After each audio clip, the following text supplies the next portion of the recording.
In the next sequence going down the line here, rational expressions. Rational expressions. Now, what does that word rational mean? If you think back from previous lessons, whenever you see the word rational in algebra, it means something to do with fractions. And I know some of you out there are like, oh no, not fractions again, Young, but yes, we can do these things, and we're actually going to do some with variables in them now, so it's even going to be more fun.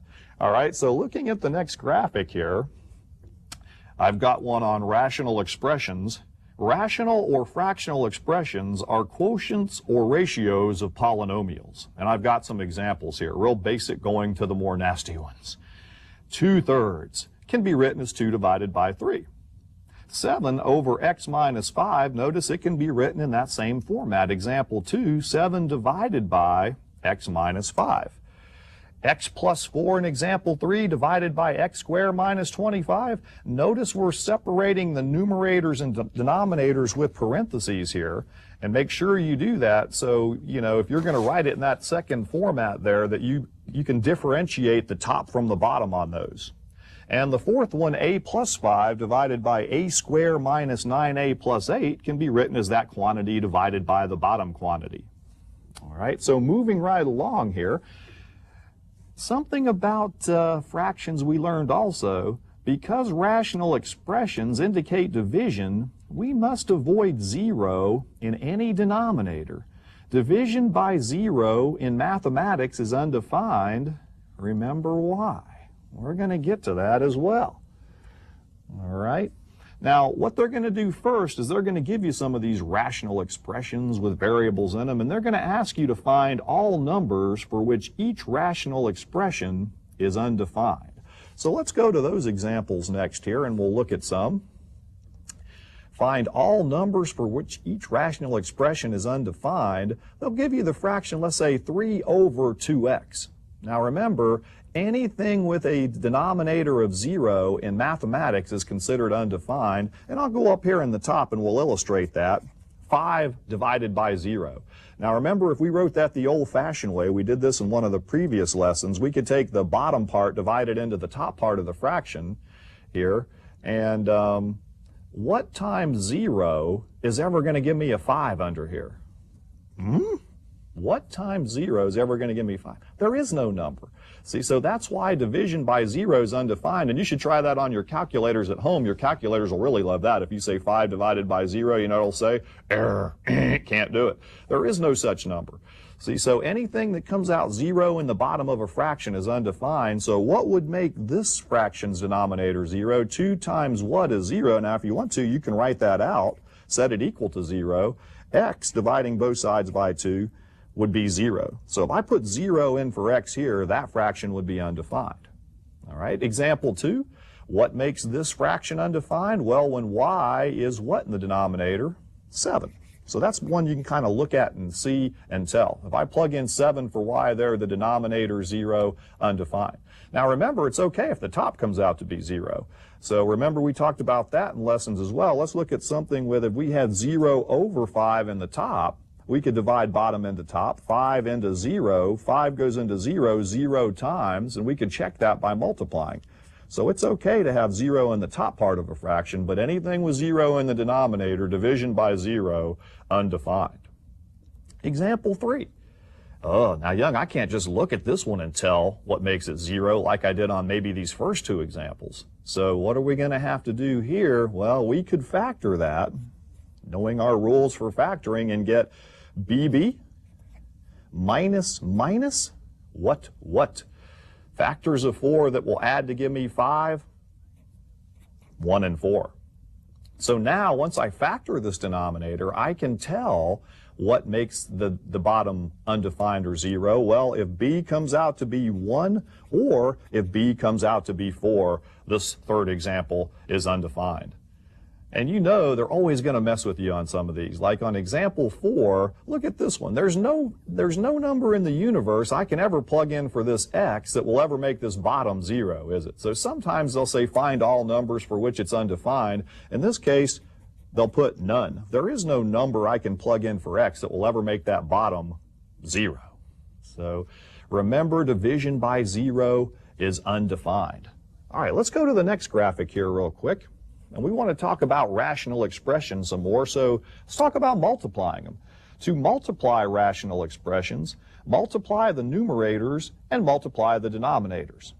All right, and equivalent expressions occur when multiplying both numerator and denominator by the same thing, which is really like multiplying something by 1. So let's go to some examples with both of those concepts. So I just picked some real easy examples starting out. Now notice there's no cross cancellation or no chopping here. I mean, if you try to chop this first example, you'll hurt your hand. You ever see one of those guys try to chop one of those concrete blocks and it wouldn't break, or they missed it wrong and their hand's going, ah! So don't try to cross cancel here. There is no common factors of 2 and 11 and 3 and 7, so we just multiply straight across and we get 2 times 7 is 14 over 33.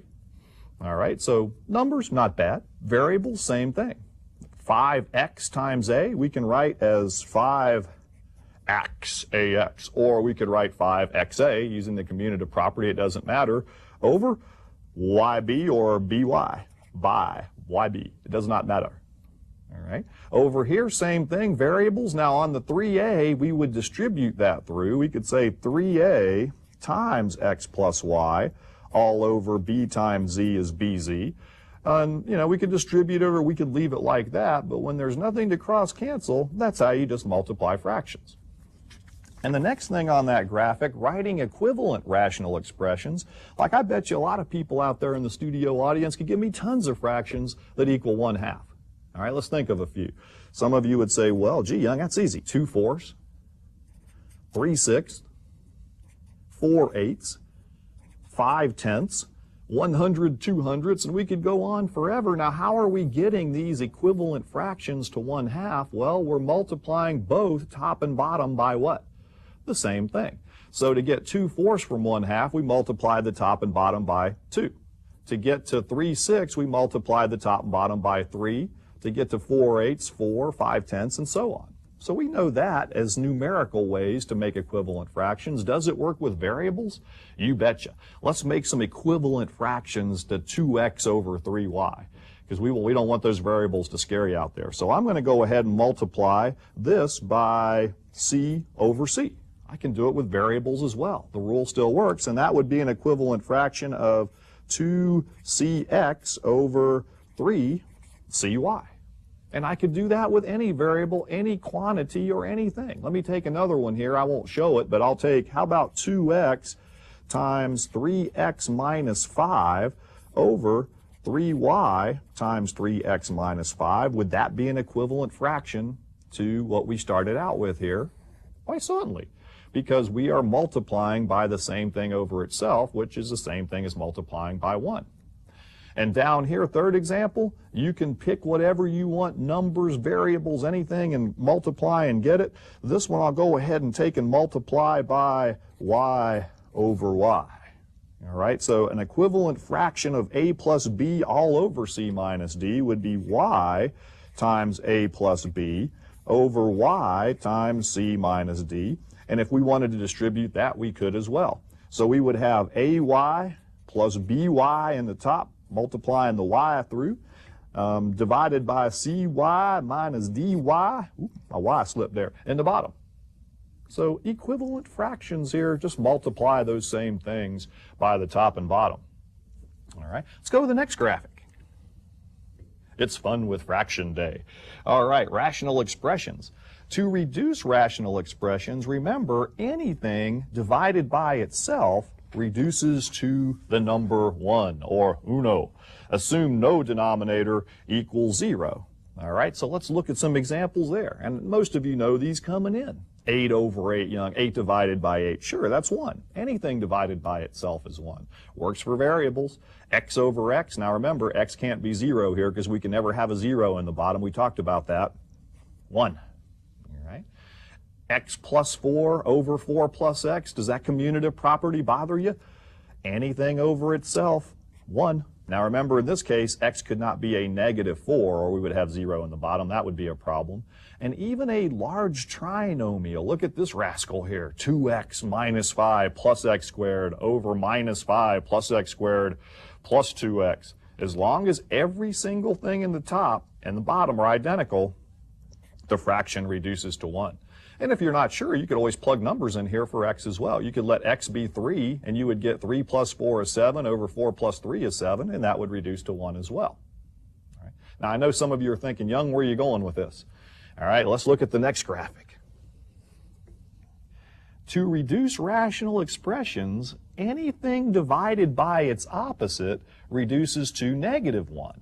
And again, we're assuming those denominators are not equal to 0, so let's look at some examples of that. All right, so notice I slipped one negative over a positive, and remember, anything negative divided by positive gives you a reduces to -1. All right, even with variables, if you have opposite signs in the numerator and denominator, does not chop to 1, but it chops to -1. Now, a lot of people wonder about this one right here, a minus 5 over 5 minus a. They don't see that that reduces to -1, but look at the signs on the a. In the top, in the numerator, the sign is positive a, isn't it? Because I don't see no negative sign there. In the bottom, it's minus a.